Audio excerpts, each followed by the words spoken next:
Let's also talk about the other aspect of what this really means when it comes to the Ukraine-Russia war. Russia, of course, continuing to pound Ukraine. NATO keeps promising support to Kiev, but asserting time and again that it will not enter the conflict directly, something that the US also has maintained consistently.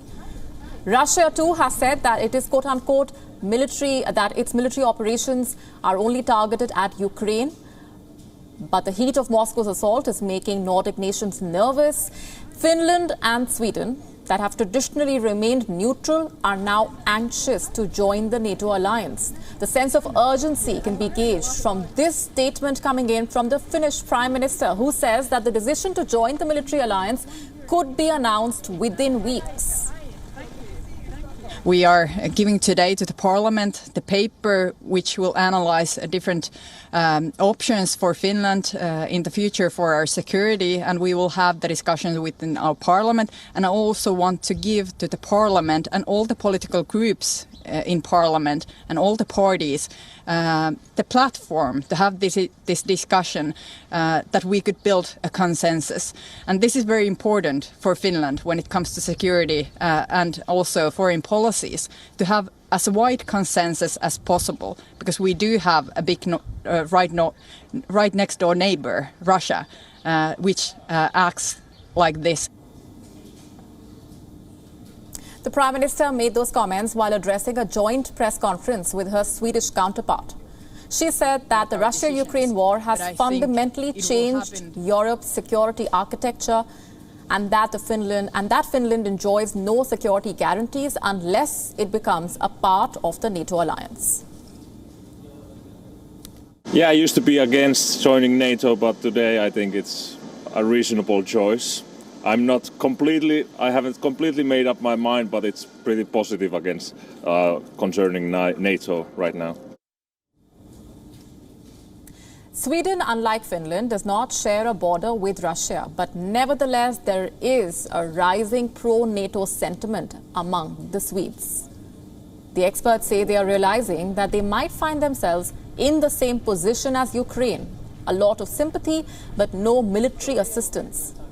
Earlier this week, Sweden's ruling party announced a review of its long-held opposition to joining NATO.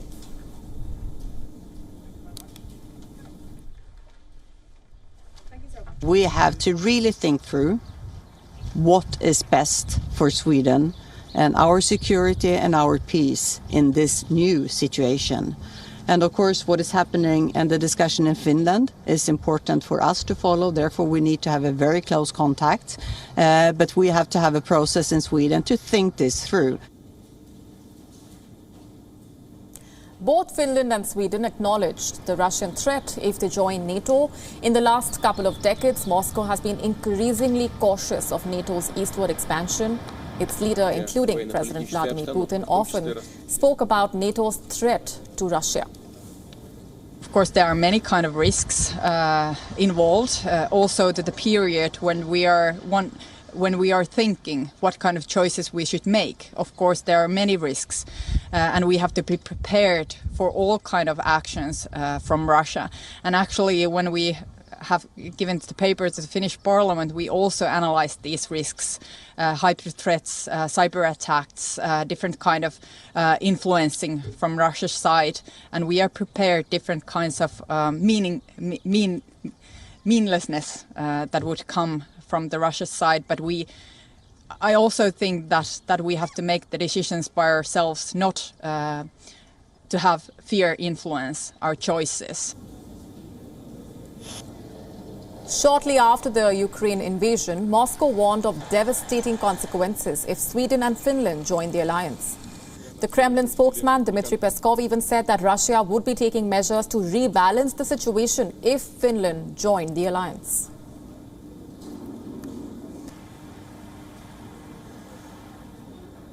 Going back across now to William Courtney, who's been with us sharing his perspectives. William, what do you make of that statement coming in from the leader of Finland at a time when there have been growing concerns over the Russian aggression spilling beyond Ukraine? Well, this has been an interesting development. For quite some time now, Russian military forces have been harassing Sweden sending submarines into ports, harassing aircraft over the Baltic Sea. Russia has done more of this against Sweden than Finland. So in recent years, it looked like Sweden might be more inclined to join NATO than Finland, although it was clear that they would only join together. But what's happened recently now with a land invasion by Russia into Ukraine is that Finland, being on the border with Russia, appears to be concerned about the risks of a land invasion being higher than before. Recently, Finland decided to buy 65 F-35, America's most advanced combat fighter. That is an important signal of concern by Finland. So now we see Finland, if you will, moving a little bit ahead of Sweden. So it looks like both of them will be joining NATO by the summer. What is your assessment of whether Russia would take this war beyond Ukraine? It is hard to know. Belarus is a place to pay attention to. In 2020, there were massive peaceful protests after a stolen election. It looked like the opposition leader won 80% of the votes, but Lukashenko claimed to have won 80%. Those large-scale protests probably caused the Kremlin some anxiety that if Ukraine goes west, that Belarus could follow later on. So that's an area where Russia may be concerned about using its power, if you will, and more Russian military forces are now in Belarus than before. And then there are other places, such as Georgia, where Russia invaded in 2008. So it's hard to know what the threats will be to neighbors in the future. We have not been able to predict Russia's actions in the past, and we shouldn't expect to predict them in the future. But what Finland and Sweden are doing is a prudent step in light of Russia's other actions. William Courtney, thanks very much for joining us on the broadcast and sharing those perspectives. WION now available in your country. Download the app now. Get all the news on the move.